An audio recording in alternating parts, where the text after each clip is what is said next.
One thing that brings me a lot of joy is introducing foods to people that I love. And so this morning I took a walk to El Bolillo to pick up some pan dulce to enjoy with a brunch with the girls. And I mean, it's hard to choose, okay? But I think I got a nice selection.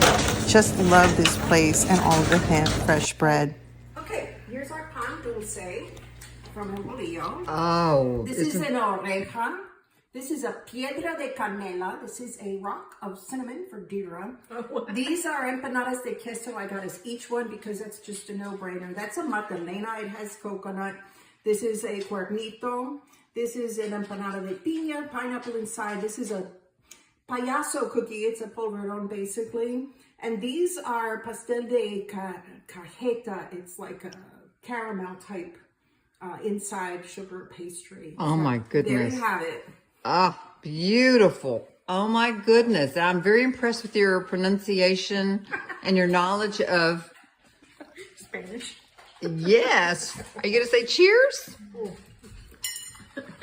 Cheers. Cheers. Go